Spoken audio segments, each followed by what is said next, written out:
Julian Blackwood pressed his back against the cold hardwood floor beneath his king-sized bed, his heart hammering in his chest as he heard the door to the honeymoon suite click open. He'd planned this silly surprise for weeks, imagining Serafina's delighted laughter when he'd jump out and pull her into his arms. But the voice that entered wasn't his new wife's, it was her mother's, and the words that followed would shatter everything he thought he knew about the woman he'd just married. "Is he asleep?" Madame Lucinda Vale's voice cut through the silence like a blade. "Not yet. He went to get ice. We have maybe 5 minutes."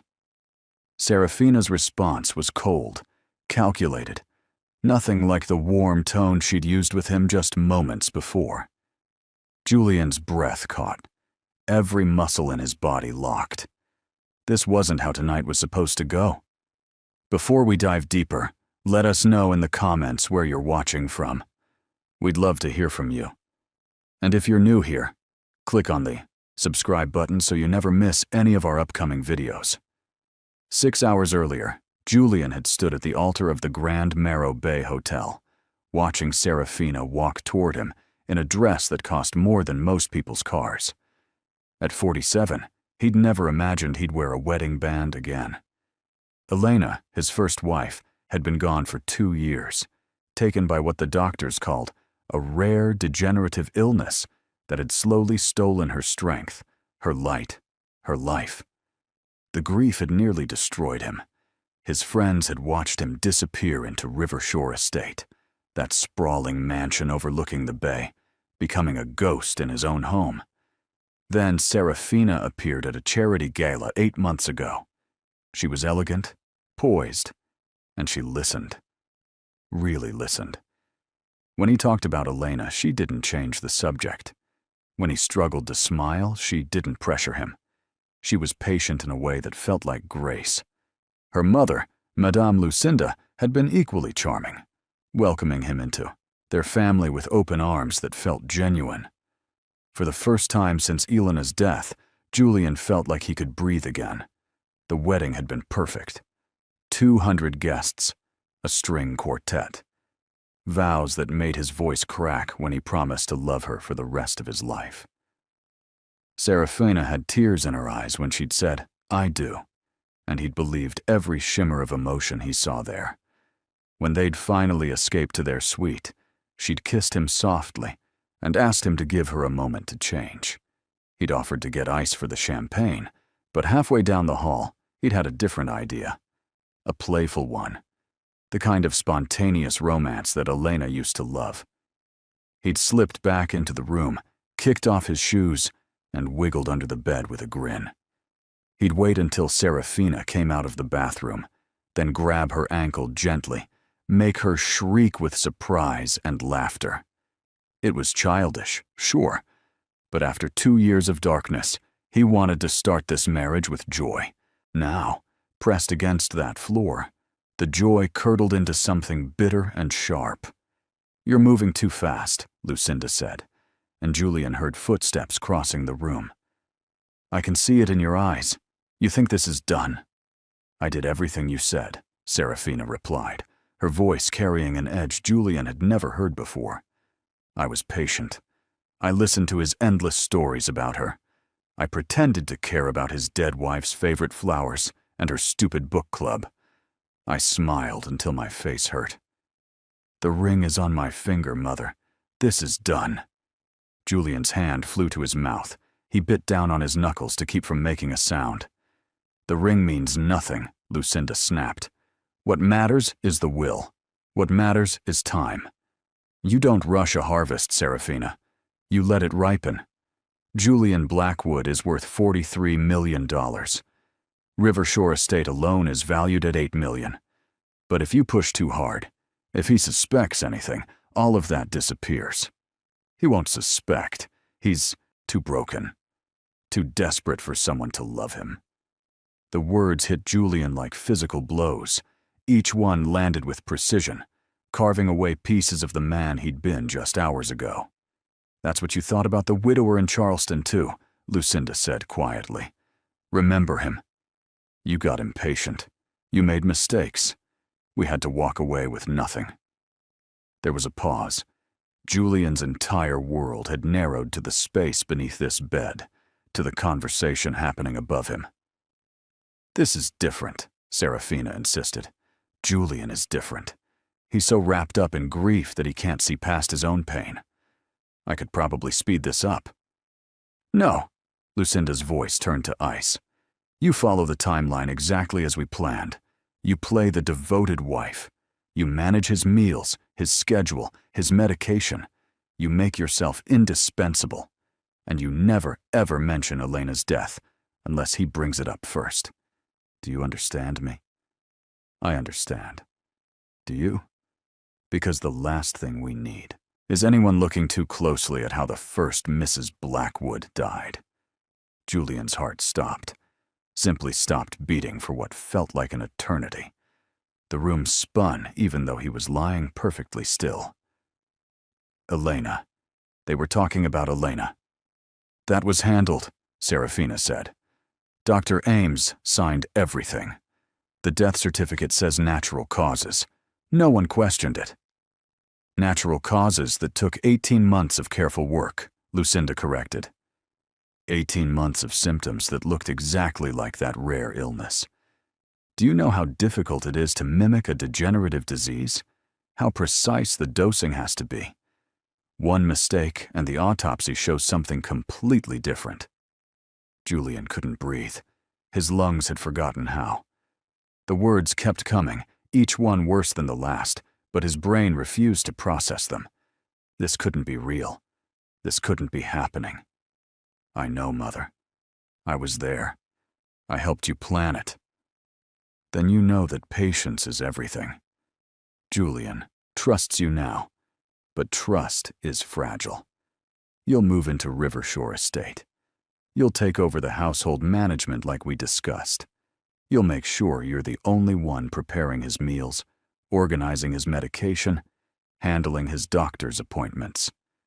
Slowly, over the next year, maybe 18 months, he'll start to feel tired. A little weak. Nothing alarming at first. Just age, he'll think. Stress. Grief taking its toll. If you're still watching, I want to comment, I'm still. Here in the comment section, this story gets darker, and we want to know, would you have stayed silent in Julian's position, or would you have confronted them right there? Drop your thoughts in the comments. "And when do we move to the next phase?" Serafina asked. "When he updates his will, when you're listed as the primary beneficiary, when his family has accepted you completely and stopped watching so closely. His sister already doesn't trust you. We can't afford to give her ammunition. So you wait. You're loving. You're patient.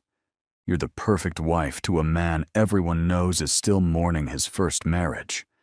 And when the time is right, when everything is in place, nature will take its tragic course." Again. Julian heard the sound of fabric moving, perhaps Serafina sitting on the edge of the bed, directly above him. The mattress springs groaned softly. "What if he wants children?" Serafina asked. "Then you try. You fail. You see specialists. You let it become another source of quiet tragedy in his life. Another thing that makes him need you more. Grief and disappointment make people careless, Serafina. They make people easy to manage. He talks about Elena constantly. Sometimes I want to scream. Then scream into your pillow when he's not around. But in front of him, you're understanding. You're compassionate. You help him heal. That's your job. That's how this works." The sound of a phone buzzing cut through the conversation. "That's him," Serafina said, her voice suddenly shifting. "He's asking if I need anything from the vending machine. Tell him you're fine. Tell him you can't wait for him to come back. Sound loving. Sound real." Julian heard Serafina typing. He could picture her face, probably arranged into an expression of tender affection, as she crafted her response. His phone buzzed in his pocket, and he had to press his hand over it to muffle the sound. "Done," Serafina said. "He'll be back in 3 minutes. Then I'm leaving. Remember what I said. Slow. Steady. Trust is your weapon, and time is your friend. Don't get greedy. Don't get impatient. The money will come. It always does. I know, Mother. And Serafina, if you fail this time, if you make me walk away from another fortune because you couldn't control yourself, we're done. I won't clean up after you again. Do you understand?" "I understand." Julian heard the door open and close. Madame Lucinda was gone. For a moment there was only silence. Then he heard Serafina move to the mirror, heard her take a breath. When she spoke, her voice had transformed completely, back into the soft, loving tone he'd grown to cherish. "Come back soon, my love," she said to her reflection, practicing. "I've missed you." Julian closed his eyes. His hands were shaking so violently he had to clasp them together. When he'd hidden under this bed, he'd been a happy man. A man in love. A man who believed in second chances. Now he was something else entirely. He was a man who knew the truth. He was a man who understood that his first wife hadn't died of illness. She'd been murdered. And he was next. He waited. 5 minutes. 10. When he heard Serafina's phone ring and her voice shift into that loving tone as she answered. When he heard her walk into the bathroom and close the door, he moved. Every muscle screamed at him as he slid out from under the bed. His dress shirt was covered in dust. His hands were still shaking. But he was alive. For now. He grabbed. His phone slipped out into the hallway and leaned against the wall. His reflection stared back at him from a decorative mirror.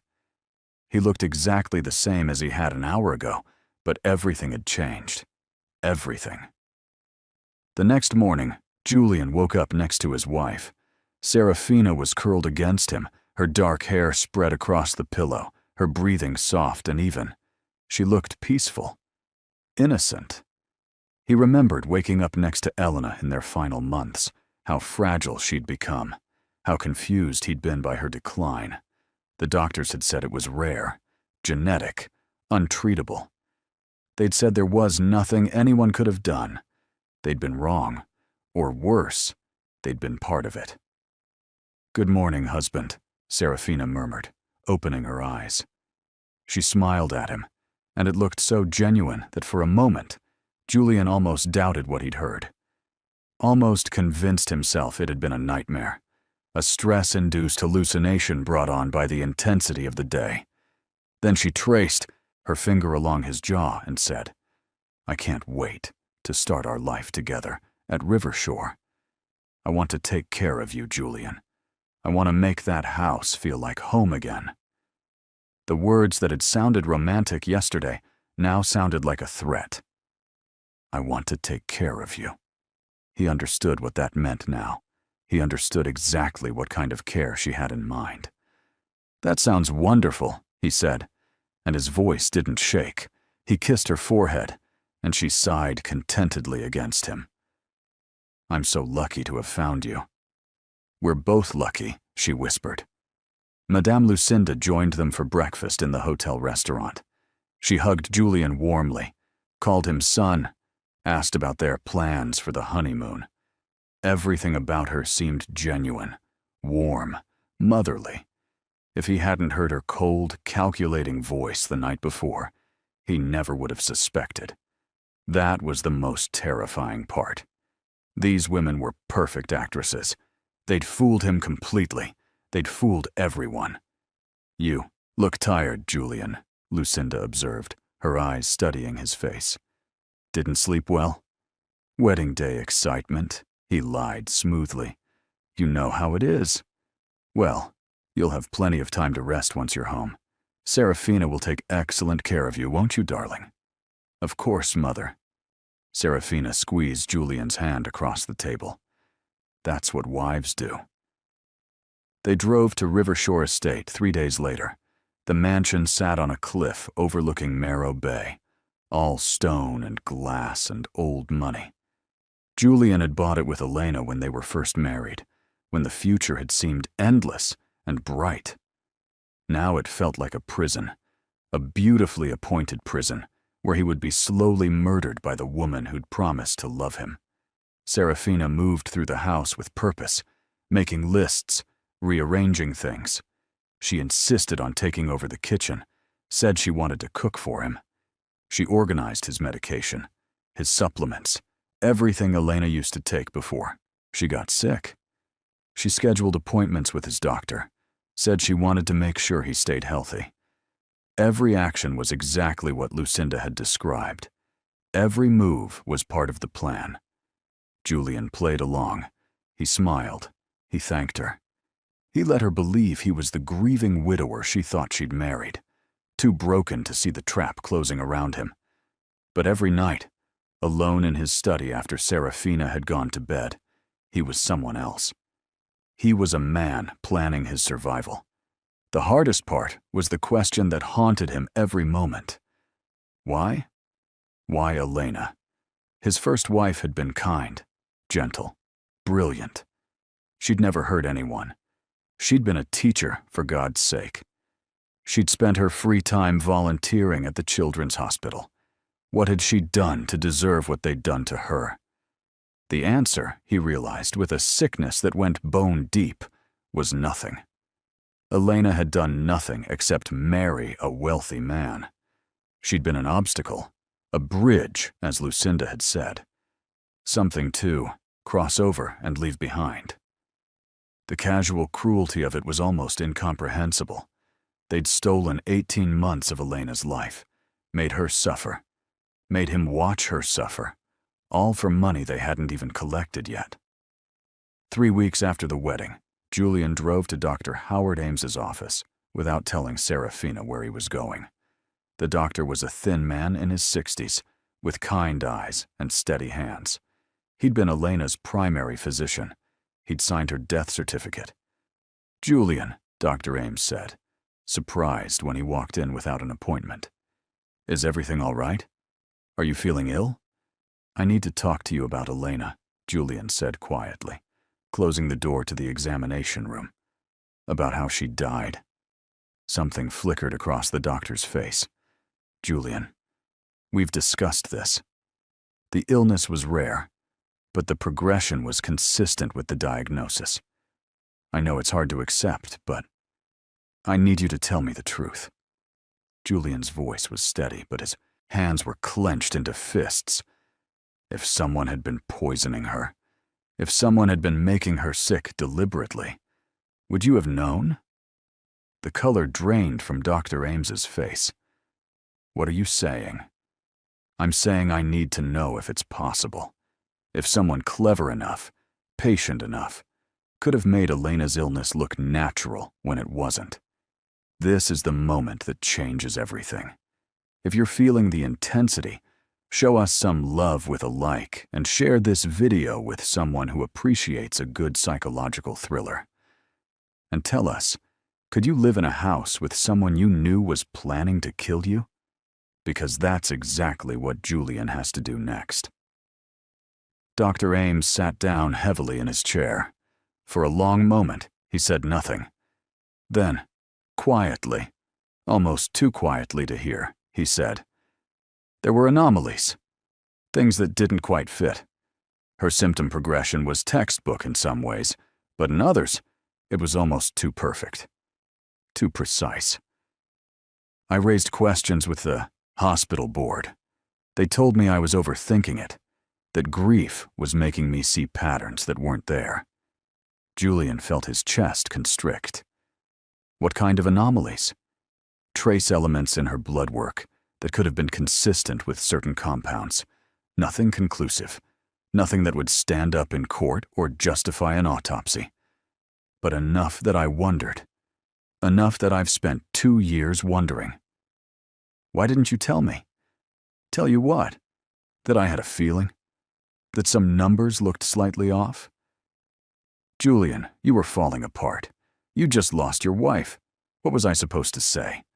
That maybe, possibly someone might have hurt her. But I had no proof, no evidence. Just a feeling that something was wrong? Yes, Julian said simply.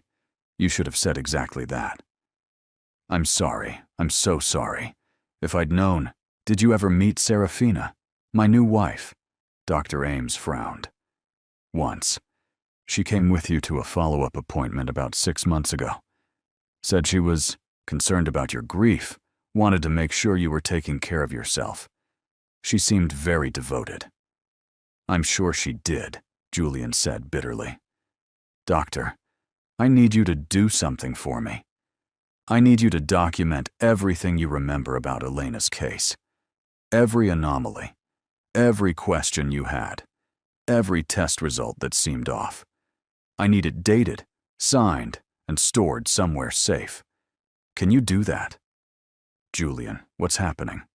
I can't tell you yet, but I need to know that if something happens to me, if I start showing the same symptoms Elena did, you'll know to look deeper. You'll know to question it. Will you do that? Dr. Ames studied him for a long moment, and Julian saw the exact moment when understanding dawned in the older man's eyes. The new wife, the devotion, taking care of you. Oh my God. Will you document it? Julian repeated. I'll do it today. Julian, you need to go to the police. If what you're suggesting is true, I have no proof, just like you had no proof with Elena. All I have is a conversation I overheard and a doctor who admits he had suspicions but didn't act. That's not enough. But it will be. I'll make sure it's enough.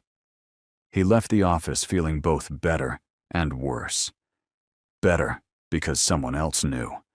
Because if they killed him, Dr. Ames would question it. Worse because the confirmation of his fears about Ilona made the grief fresh and raw all over again. His wife, his beautiful, kind wife, had been murdered. And he'd been too blind with love and trust to see it happening. When he returned to Rivershore, Serafina was in the kitchen preparing dinner. The smell of garlic and herbs filled the air. She looked up when he entered, smiling that perfect smile. There you are. I was getting worried. Where did you go?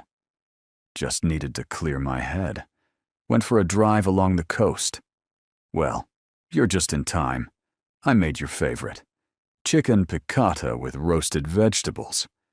She served him a plate, and Julian looked down at the food. It looked delicious. It smelled perfect, and he couldn't bring himself to eat it, not without wondering what else might be in it. Not without imagining Elena, sitting at this same table, eating food prepared by someone she trusted, having no idea she was being slowly murdered. Actually, he said carefully, I grabbed a burger while I was out. I'm not very hungry, but it looks beautiful. Why don't you have mine? I feel terrible wasting your effort. Something flickered in Serafina's eyes. You ate without telling me. Julian, I spent an hour making this. I know, and I'm sorry. I should have called. How about I eat the vegetables? I can always fit those in. He separated the vegetables onto a smaller plate, leaving the chicken untouched. Serafina watched him, and for just a moment, her mask slipped. He saw calculation there. Frustration. She recovered quickly, laughing lightly. Well, I suppose I'll have to freeze the extra chicken. But next time, let me know before. You eat out, okay? I want to take care of you. Of course. I'm sorry, sweetheart. That night, Julian lay awake again, staring at the ceiling. Serafina was asleep beside him, or pretending to be. He'd started to notice things. The way she didn't really sleep deeply. The way her breathing would change when he moved. She was monitoring him, he realized, making sure he took his medication, making sure he ate, making sure the plan stayed on track. His phone buzzed softly, a text from a number he didn't recognize. Documents secured, copies in 3 locations, dated and signed. If you need anything, call me. Stay safe. Shaw. Dr. Ames. Julian deleted the message immediately, and then deleted it from his deleted messages folder too. He couldn't afford for Serafina to find anything suspicious on his phone. He couldn't afford any mistakes. The days turned into weeks, and Julian became a spy in his own home. He installed tiny cameras in his study, positioned so that Serafina couldn't see them. He started documenting everything she did, every meal she prepared, every medication she suggested, every appointment she scheduled. He took his vitamins and supplements directly from sealed bottles he kept locked in his private bathroom. He started eating breakfast at a cafe in town, claiming he liked the morning air. He made excuses to have lunch with friends. He only ate dinner at home if he'd watched Serafina prepare it from scratch, with ingredients he'd seen her buy himself. She noticed. Of course she noticed. She was too smart not to. "You've been distant lately," she said one evening, about 6 weeks after the wedding. They were sitting in the living room, a fire crackling in the fireplace. "Are you okay? Are you having second thoughts about us?" It was a test. He could feel it. She was probing, trying to figure out if he suspected something.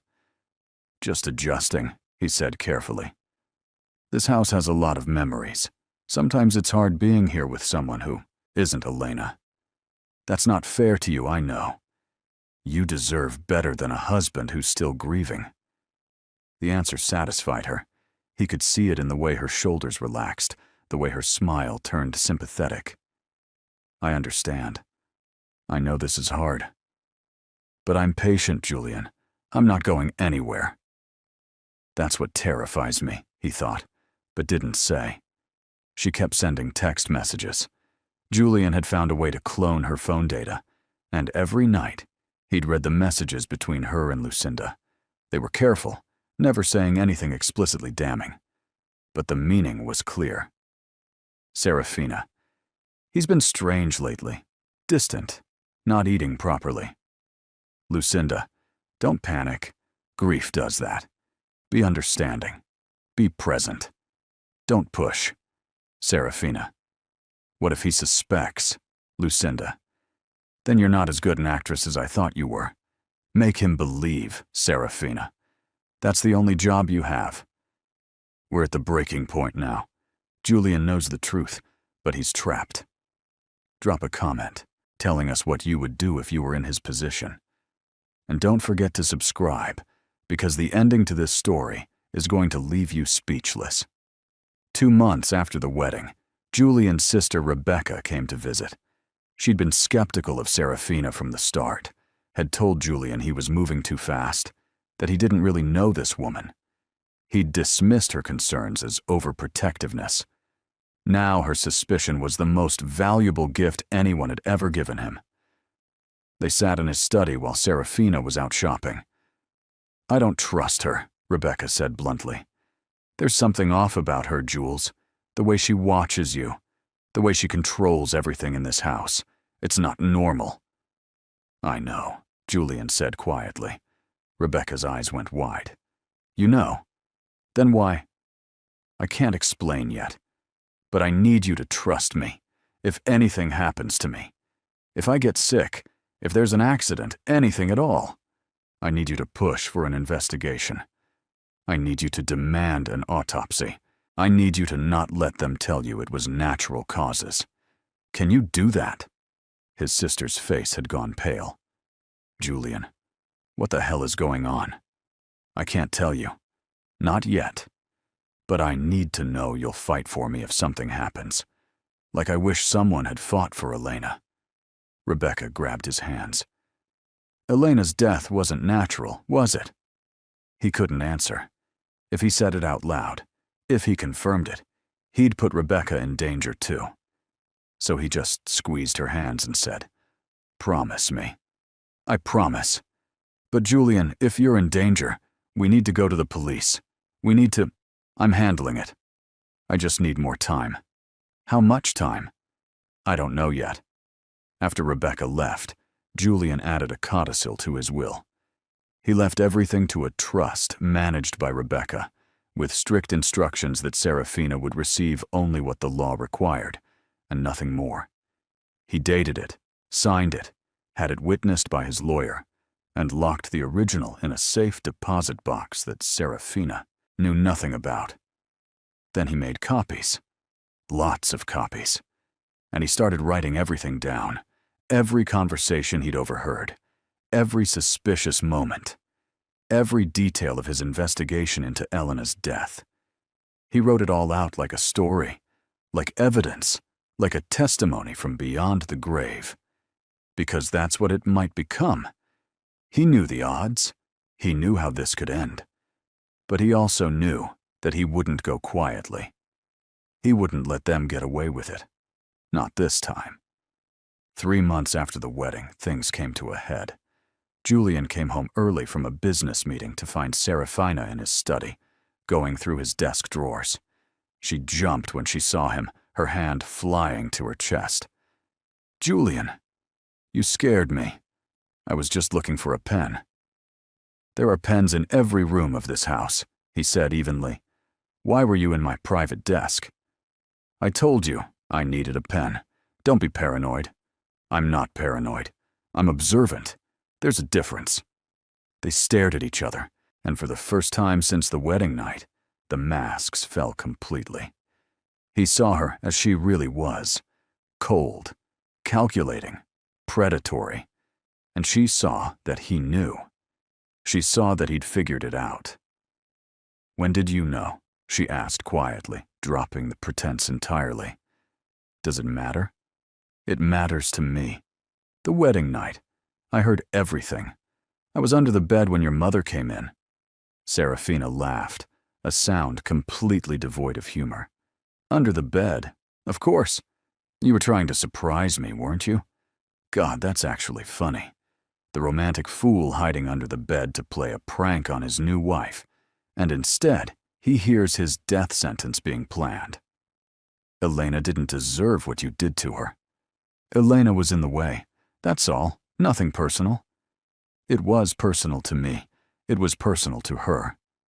And yet here we are, married, living in her house, sleeping in her bed. I'd say I won, wouldn't you?" Julian stepped closer. "You've won nothing. Every meal you've prepared that I didn't eat. Every supplement you suggested that I didn't take. Every appointment you scheduled that I rescheduled without you. I've been 3 steps ahead of you this whole time, Serafina. You've been playing a game you already lost." Her face went white. "You have no proof of anything." "Don't I? Do you really want to bet your freedom on that assumption? Because I've had 3 months to prepare. 3 months to gather evidence. 3 months to make sure that if anything happens to me, anything at all, the entire plan you and your mother so carefully crafted falls apart. Dr. Ames has documented everything about Elena's death. My lawyer has a sealed statement explaining everything I overheard. My sister has instructions to push for a full investigation if I show any signs of illness. I've rewritten my will. You get nothing, Serafina. Even if you succeed in killing me, you get nothing." She moved so fast, he almost didn't see it coming. Her hand flashed out, trying to grab something from the desk, maybe a letter opener, maybe just trying to destroy whatever she thought he might have written. But Julian had been ready for this moment. He'd been preparing for it. He caught her wrist and held it tight. "Don't," he said softly. "Don't make this worse than it already is. You can't prove anything. It's your word against mine. A grieving widower who can't let go of his dead wife, making accusations against his new wife out of grief and confusion. Is that what you'll say? Is that how you'll explain it when I file for divorce? When I tell my lawyer everything? When I release my sister's promise to go public with everything if you try to contest it?" "Julian, get out of my house," he said, his voice like iron. "Pack your things and get out. You have until tomorrow morning. After that, I'm calling the police and telling them everything. Let them investigate. Let them look into Elena's death. Let them talk to Dr. Ames. Let them see what they find. Maybe I can't prove you killed her. Maybe the evidence is too circumstantial. but I can make sure you never do this again. I can make sure your name is attached to enough suspicion that no wealthy widow or widower ever trusts you again." Serafina jerked her wrist free. Her eyes were blazing with rage and something else. Fear. Real fear. "This isn't over," she hissed. "Yes, it is. It's been over since the moment I heard you and your mother planning my death. You just didn't know it yet." She left that night. No dramatic scene. No final confrontation. She simply packed her designer clothes, took her jewelry, and walked out. Julian watched from the window as she got into her car and drove away. He didn't feel victorious. He didn't feel relieved. He felt empty and exhausted and desperately, achingly sad. Elena was still dead. Nothing would bring her back. But at least her death wouldn't be meaningless. At least he'd stopped them before they could do it again. The divorce was finalized 6 months later. Julian provided enough evidence of deception and fraud to get an annulment, but he stopped short of filing criminal charges. Not because he'd forgiven Serafina, but because Dr. Ames was right. The evidence was circumstantial, suspicious, but not conclusive. Any decent lawyer could create reasonable doubt. But what Julian did instead was more effective. He made sure everyone knew. Every friend, every business associate, every wealthy person in Marrow Bay society. He told them what Serafina and her mother had done. He told them about Elena. He told them about the wedding night. And he told them to be careful, to be vigilant, to never trust someone just because they seemed kind. Some people believed him. Some people thought he was crazy with grief.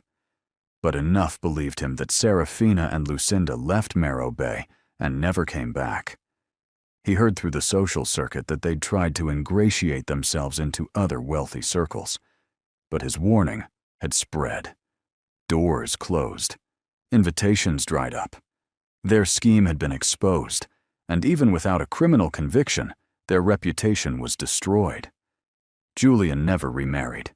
He dated occasionally, but trust was something he'd never fully recover. How could he, after what he'd learned? But he didn't let bitterness consume him either.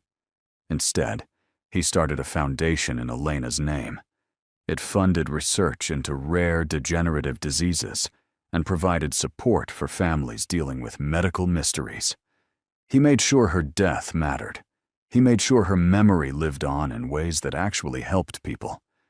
And every night, when he lay in bed in Rivershore Estate, he thought about that moment under the bed.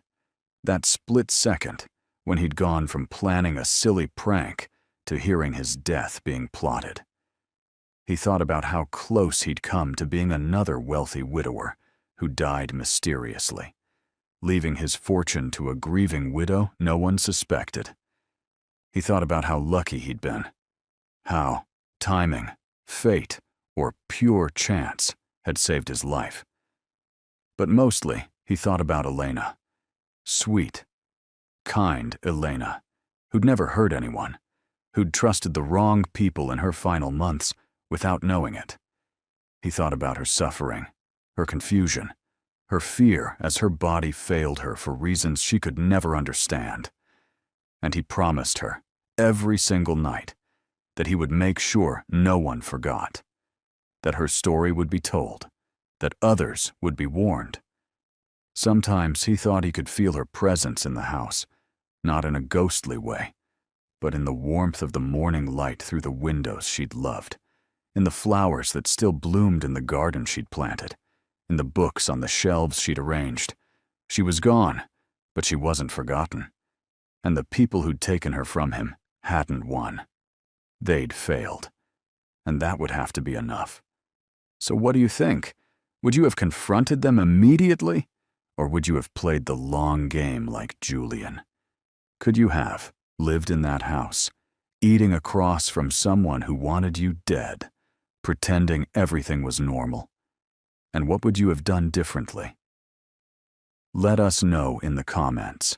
We read every single one.